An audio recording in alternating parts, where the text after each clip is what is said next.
ప్రభుత్వం దోపిడీకి వాడపల్లి వెంకటేశ్వర స్వామి దేవస్థానం అడ్డాగా మారిందని వైఎస్ఆర్సీపీ డాక్టర్ బిఆర్ అంబేద్కర్ కోనసీమ జిల్లా అధ్యక్షుడు చిర్ల జగ్గిరెడ్డి మాట్లాడుతూ నకిలీ టికెట్ల స్కామ్ పై విచారణ జరపాలని, ఈ స్కామ్ లో ఒకరి మీద ఎఫ్ఐఆర్ వేసి చేతులు దులిపేసుకున్నారని, మిగతా వాళ్ళని దాచడం వెనుక ఉన్న ఆంతర్యం ఏమిటో చెప్పాలని డిమాండ్ చేశారు. భక్తుల మనోభావం దెబ్బతీసే విధంగా వాడపల్లి ప్రతిష్టను దెబ్బతీస్తుంటే సనాతన వాదులు ఏమైపోయారని ప్రశ్నించారు. ఇదే విషయమై జగ్గారెడ్డి మాటల్లో ఈరోజు ఈ సమావేశం యొక్క ముఖ్య ఉద్దేశం మరి ఏదైతే కోనసీమ తిరుపతిగా వాసిల్లుతున్నటువంటి వాడపల్లి క్షేత్రంలో అనేక మంది భక్తులు సుదూర ప్రాంతాన్ని చూస్తున్నారు. వారందరూ కూడా వారి ఆశలు నెరవేరుతాయని, వారి కోరికలు తీరుతాయని, ఒక రకంగా టికెట్ల రేట్లు పెంచినా కూడా మరి వారు మా యొక్క కార్యక్రమాలు అవుతాయని దేవుడి మీద విశ్వాసంతో టికెట్ రేటు పెంచినా కూడా ఆ డబ్బు కట్టి వారంతా కూడా దర్శనం చేసుకుంటున్నారు. ఇది మన నియోజకవర్గానికి ఒక అదృష్టం.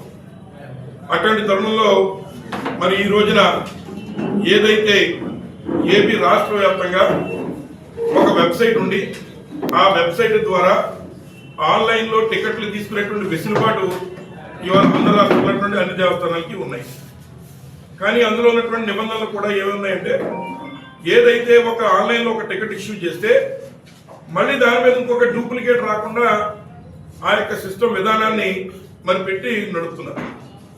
కానీ మొన్న వాడపల్లి గ్రామంలో ఏదైతే వాడపల్లి క్షేత్రంలో ఏదైతే మరి ఈ టికెట్లో ఇచ్చేటువంటి కౌంటర్లు ఉన్నాయో అందులో ఉన్నటువంటి ఒక ఆయన సురేంద్ర అనేటువంటి పేరు రాశారు. మరి ఎఫ్ఐఆర్ కాపీలో సురేంద్ర పేరు ఏదో రాశారు, జితేంద్ర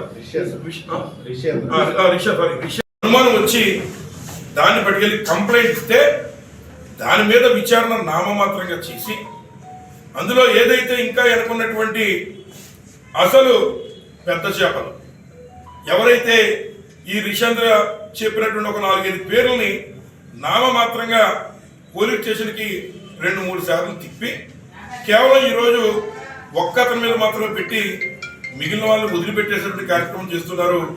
వాడపల్లి దేవస్థానంలో భక్తులు కట్టేటువంటి టికెట్లు సైతం ఇవాళ దోచేసేటువంటి స్కాము ఇవాళ వాడపల్లి క్షేత్రంలో చేస్తున్నారు ఈ కూటమి నాయకులని చెప్పి సందర్భంగా మనం చేస్తున్నాం. మరి రాజకీయించాలని ఉద్దేశం లేదు.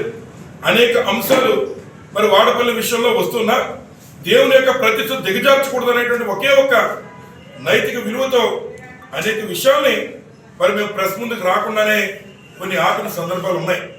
కానీ పవిత్రమైనటువంటి మా భక్తుల మనోభావాలను దెబ్బతీస్తూ వారు ఆన్లైన్లో వచ్చేస్తున్నటువంటి టికెట్ల సైతం ఈ రోజునట్లా కూటమి ప్రభుత్వంలో మరి ఏదైతే డూప్లికేట్లు చేసి అమ్మేసేటువంటి దాన్ని కూడా ఈరోజు వారు పట్టించుకోకుండా దాన్ని విచారణ కేవలం ఒక ఎఫ్ఐఆర్ వేసామనేటువంటి మాట చెప్పి వారు తప్పించుకోవడాన్ని మేము ఖండిస్తూ ఉన్నాం.